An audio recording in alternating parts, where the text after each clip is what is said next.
Esti sama Mbak Rika ada nggak pernah mengalami verbal harassment di lingkungan pekerjaan yang keinget atau alhamdulillahnya sampai sekarang nggak ada? Mungkin Mbak Rika dulu.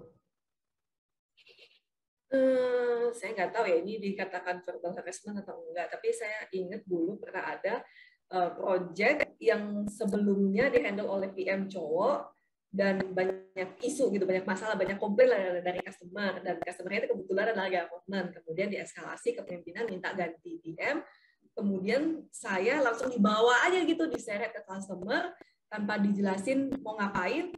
Saya didudukin, cuma dibilang ke customer, oke, ini gantinya PM cewek gitu, tapi nggak ada penjelasan apapun tuh. Nah, setelah itu customer menyampaikan bahwa oh, kamu sengaja ya dikasih buat project ini sebagai PM supaya untuk nyogok kita ya, gitu sih.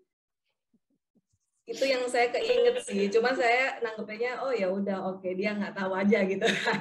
Tapi setelah dia cari tahu, oh ternyata ini PM beneran loh, bukan sekedar misalnya sekretaris yang dikasih jadi PM gitu kan. Setelah Bukan dia sekedar tahu bahwa pemanis ya, Mbak. iya, setelah dia tahu ini beneran PM gitu, profesional, jadi mereka segan sendiri sih. Benar-benar. Oke, oke. Kalau Mbak Esti, Mbak pernah ngalamin nggak, Mbak? Yang diingat? Eh, yang diingat mungkin bukan bukan karena aku sebagai perempuan atau gimana-gimana ya. Mungkin waktu itu ada project dengan pelanggan tertentu.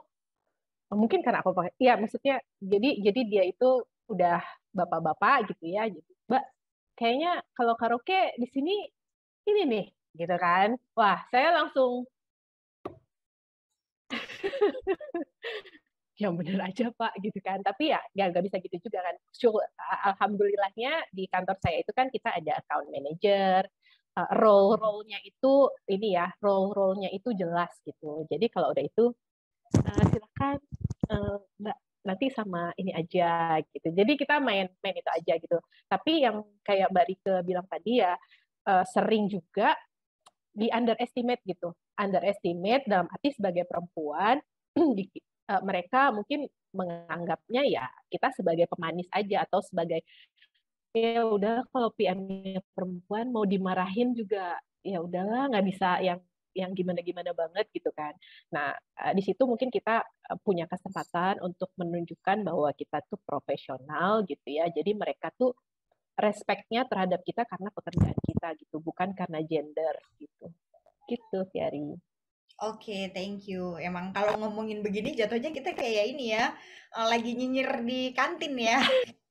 Kalau ngomongin masa ini kemarin bilang gue gini gitu, jatuhnya nanti kita stop aja di sini. Bah, iya. Karena saya yakin apa namanya sebagai seorang perempuan dimanapun karirnya pasti mengalami ya hal yang kayak gini. Tinggal kita gimana caranya nganggap itu sebagai nggak penting lah, ngapain dimasukin ke hati ya gitu.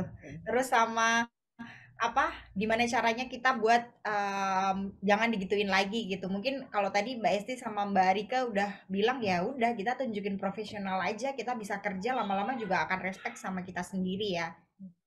Oke. Nah, sekarang apa namanya tadi Mbak Rika udah sounding nih beberapa stigma negatif gitu. Salah satunya adalah nih kayak migrasi apa kasihan lah nanti migrasi sampai jam 2 malam, jam 3 malam gitu.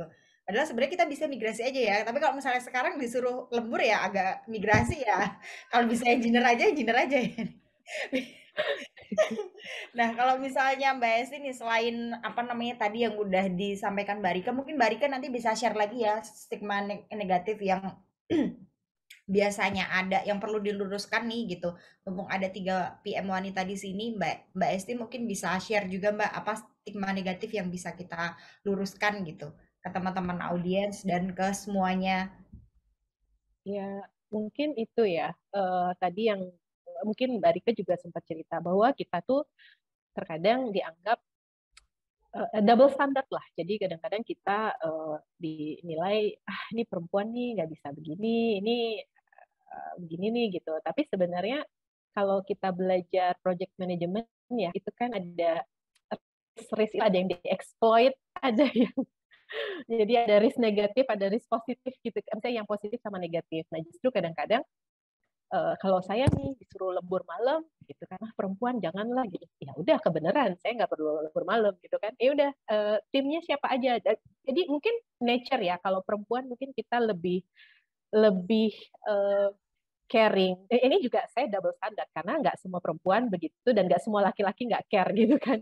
Jadi kadang-kadang saya lebih mensupport tim ya, misalnya mereka butuh apa gitu, ke kadang-kadang yang kecil-kecil gitu, makan malam sudah belum, atau mereka butuh apa gitu yang di luar dari common-nya project itu seperti apa. Jadi mereka merasa ada sentuhan ini ya, human gitu ya, bahwa mereka itu dihargai kayak gitu. Jadi saya sih stigma negatif seperti itu ya saya manfaatkan dalam tanda kutip jadi sebuah kelebihan ya dari kita. Benar-benar. Jadi sebenarnya stigma negatif tuh kalau emang menguntungkan sama kita ya kenapa ya nggak kita manfaatkan juga ya Mbak Isti Iya, ya. iya betul. Semua harus Balik jadi diteruskan ya. betul. Dan Ini pikir wah oportunis banget nih. oportunis banget.